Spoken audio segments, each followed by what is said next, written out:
আজকের বানিয়ে নেব কলা বড়ি সজনে খাড়া দিয়ে দারুণ একটা ডালনা। সাথে থাকবে বিন কড়াই ভাজা আর থাকবে নানান রকম সবজি দিয়ে মুগ ডালে। আর পাঁপড় ভাজাটাকেও তো একদমই মিস করা যাবে না। প্রতিদিন তো কত রকমেরই রান্না বানাচ্ছ, একটা দুপুরে এইরকম ভাবে নিরামিষ রান্না বানিয়ে নিতে পারেন, খেতে খুবই ভালো লাগবে। চলো তাহলে রেসিপিটা শুরু করা যাক। তো প্রথমেই আমি বিন কড়াইটা কাটতে শুরু করেছি। কচি দেখে বিন কড়াই নিলে কিন্তু খেতে বেশ ভালোই লাগে। বিন কড়াইগুলো আমার সব ছাড়ানো হয়ে গিয়েছে, এবার ভালো করে ধুয়ে থালাতে রেখে দেবো। এবার সজনে খাড়াগুলো প্রথমে কেটে নিয়ে তারপরে গায়ের খোলাটা ছাড়িয়ে নিতে হবে। সজনে খাড়াগুলো কিন্তু বেশি মোটা না, সরু সরু মতন। সজনে খাড়া ছাড়িয়ে নিয়েছি, ভালো করে জলেতে ধুয়ে তুলে নেবো থালাতে। আলুগুলো ডালনাতে দেওয়ার জন্য আমি এইরকম ভাবে কেটে নিয়েছি। ডালনা কম করে করব বলে তাই আলু কম নিয়েছি। তারপরে কলা নিয়ে নেবো। কলার খোলাটা ভালো করে ছাড়িয়ে মাঝখান দিয়ে কেটে তারপরে 3-4 পিস করে নেবো সরু সরু করে। এইরকম সাইজের করে নেবেন। আমি দুটো কিন্তু কলা দিয়েছি, বেশি কলা দিইনি। ডালনাতে বেশি কলা লাগে না। কলা আমার ছাড়ানো হয়ে গিয়েছে। ছাড়ানো হয়ে গেলে কিন্তু সঙ্গে সঙ্গে জলেতে দিয়ে দেবে। তারপরে কিছুটা হলুদ গুঁড়ো দিয়ে ভালো করে কচলে নেবে, তবেই কিন্তু আটাটা ভালোভাবে যাবে। এদিকে আমি সবজি ডালে করার জন্য একটা ছোট দেখে পেঁপে নিয়েছি। পেঁপের খোলাটা ভালো করে ছাড়িয়ে নেবো। তারপরে পেঁপেটা একদম ডুমো ডুমো করে কেটে নিতে হবে। ডালেতে দেওয়ার জন্য ডুমো ডুমো করে কেটে নেবে। পেঁপেটা একদম ডুমো ডুমো করে কাটা হয়ে গিয়েছে দেখো। সাথে নিয়ে নেব অল্প করে মটরশুঁটি আর গাজর। গাজরটা আমি দেখাতে পারলাম না, গাজরটা কিন্তু একদম ডুমো ডুমো করে কেটে রাখবেন। তারপরে তরকারিতে দেওয়ার জন্য দুটো মতন টমেটো কেটে নিয়েছি। সাথে 4-5টা মতন লঙ্কা চিড়ে নেবো। গুঁড়ো লঙ্কা অতটা খাওয়া ভালো না, তাই কাঁচা লঙ্কা দিয়ে রান্না করার চেষ্টা করবেন, খেতে কিন্তু খুবই ভালো লাগবে। তারপরে আমি তরকারিতে দেওয়ার মতন কিছুটা ধনেপাতা ভালো করে ধুয়ে কুচু কুচু করে কেটে নিচ্ছি। আপনারা জিরে আদা আলাদা করে বেটে নেবেন। ভিডিওটা আমার করা হয়নি তাই দেখাতে পারবো না। এবার চলুন উনানে কড়াটা বসিয়ে দেওয়া যাক। প্রথমে আমি কড়াতে জল আর বিন কড়াই দিয়ে দিয়েছি সিদ্ধ হওয়ার জন্যে। সাথে সামান্য মতো লবণ দিয়ে ভালো করে নেড়ে ঢাকনা দিয়ে দেবো সিদ্ধ হওয়ার জন্য। কিছুক্ষণ পর ঢাকনাটা খুলে হাত দিয়ে দেখবো বিন কড়াইটা সিদ্ধ হয়েছে কিনা। সিদ্ধ হয়ে গেলে বিন কড়াইটা তুলে নেব। তারপরে কড়াটা মুছে নিয়ে তেল দিয়ে দেবো। প্রথমে তেলেতে বড়িটা দিয়ে ভালো করে ভেজে নেব, গাটা যেন লাল লাল হয়। তারপরে ওই তেলেতে সিদ্ধ করা বিন কড়াইটা জল ঝরিয়ে দিয়ে দেবো। দিয়ে বিন কড়াইটা হালকা নেড়ে স্বাদ মতো লবণ আর অল্প হলুদ গুঁড়ো দিয়ে কিছুক্ষণ ভাজবো। ঝাল হওয়ার জন্য সামান্য লঙ্কার গুঁড়ো দিয়ে দেবো।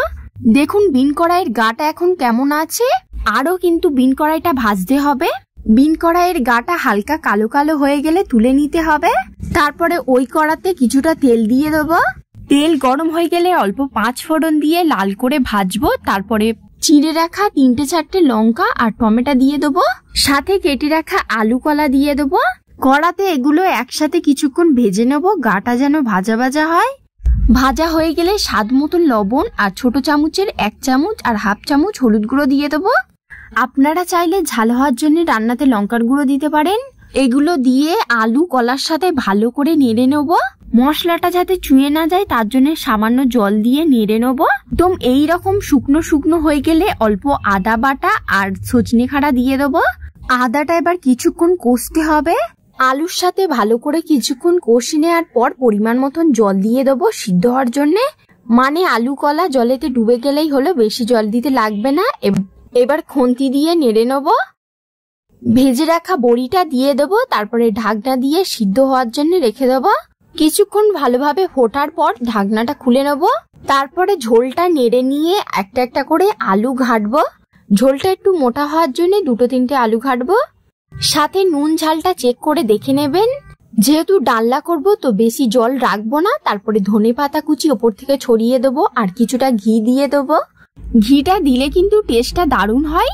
আর কিছুই করতে লাগবে না। এবার ভালো করে নেড়ে নিয়ে তুলে নেবো একটা পাত্রে। তরকারিটা তোলার পরে কিছুটা জল দিয়ে দেবো। কড়াটা ভালো করে জল দিয়ে ধুয়ে ফেলে দেবো। কড়াটা মুছে নিয়ে কিছুটা তেল দিয়ে দেবো। এবার গরম তেলেতে কেটে রাখা পেঁপে গাজর মটরশুঁটি দিয়ে দেবো। ডুমো ডুমো করে কিন্তু কাটলে বেশ ভালোই দেখতে লাগবে। এগুলো এবার তেলেতে কিছুক্ষণ ভাজতে হবে, যতক্ষণ না হাফ সিদ্ধ হয়ে যায় ভেজে নিতে হবে। গাটা এইরকম ভাবে ভাজা হয়ে গেলে তুলে নেব। এবার কড়াতে তেল দিয়ে দেবো। সাথে হাফ বাটি মুগ ডাল দিয়ে দেবো। মুগ ডালটা কিন্তু না ধুয়ে প্রথমে ভাজতে হয়, তারপরে ধুয়ে নিতে হয়।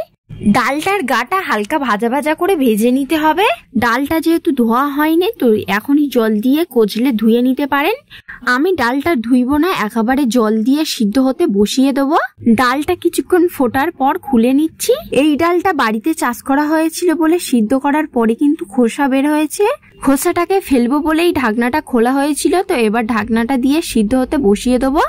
ডালটা ভালোভাবে সিদ্ধ হয়ে গেলে ঢাকনাটা খুলে নিয়ে ভেজে রাখা সবজিগুলো দিয়ে দেবো। সবজিটা দিয়ে ডালের সাথে ভালো করে নেড়ে নিয়ে আরো কিছুটা জল দিয়ে দেবো। অল্প করে জল দিয়ে নেড়ে নিয়ে ঢাকনা দিয়ে দেবো। ডালের সাথে সবজিটা ভালোভাবে কিন্তু সিদ্ধ হয়ে যাবে আরো কিছুক্ষণ সিদ্ধটা করলে। দেখো ডালটা তো এখন পুরোপুরি সিদ্ধ হয়ে গিয়ে ঘেঁটে যাচ্ছে, সাথে কিন্তু এই সবজিগুলো সিদ্ধ হয়ে গিয়েছে। তারপরেই আমি 1 চামচের একটু বেশি হলুদ গুঁড়ো আর স্বাদ মতন লবণ দিয়ে নেড়ে নেবো। ডালটা তুলে নিয়ে কড়াটা ভালো করে ধুয়ে তেল দিয়ে দেবো বেশ কিছুটা পাঁপড়টা ভেজে নেওয়ার জন্যে। জালটা জোরে দিয়ে দেখো একটা একটা করে পাঁপড় দিয়ে ভেজে নেবো। খুব তাড়াতাড়ি কিন্তু ভাজা হয়ে যাবে জালটা জোরে থাকলে। ওই তেলেতে একসাথে অনেকগুলো পাঁপড় ভেজে নিয়েছি। তারপরে ডালটা সাদাল দেওয়ার জন্য 2 শুকনো লঙ্কা, অল্প 5 ফোড়ন, একটা তেজপাতা দিয়ে দেবো। তারপরে আদা বাটা, কেটে রাখা টমেটো আর অনেকগুলো কাঁচা লঙ্কা দিয়ে দেবো ঝাল হওয়ার জন্যে। এগুলো ভালো করে ভেজে নিয়ে টমেটোটা এরকম নরম হয়ে গেলে দিয়ে দেবো ডালটাকে। সবজি ডালেটা ঘন হবে, তাই জল আর দিতে হবে না, যেহেতু গরম আছে তাড়াতাড়ি কিন্তু ফুটতে শুরু করবে। ডালটা নেড়ে নিয়ে কিছুক্ষণ ফোটার পর দিয়ে দেবো ধনেপাতা কুচি। ধনেপাতা তো আমার খুবই ভালো লাগে, তাই সব রান্নাতে তো এখন দিতেই হবে। তারপরে ডালটাকে নেড়ে নিয়ে স্বাদটাকে ভালো করার জন্য দিয়ে দেবো কিছুটা ঘি। তারপরে ডালটাকে লাবিয়ে নিলেই কিন্তু আজকের রান্না কমপ্লিট হয়ে যাবে। এইরকম নিরামিষ রেসিপি অবশ্যই করে একবার বাড়িতে ট্রাই করে দেখবেন। ভালো লাগলে লাইক, শেয়ার, সাবস্ক্রাইব করে কমেন্ট করে আমাকে অবশ্যই জানাবেন। শেয়ার করতে একদমই কিন্তু ভুলবেন না। স্কিপ না করে সম্পূর্ণ রেসিপিটা দেখার জন্য অনেক অনেক ভালোবাসা রইল। Thank you for watching my video. ভালো থাকবেন, সুস্থ থাকবেন। আবারও দেখাবে নতুন একটা রেসিপি নিয়ে।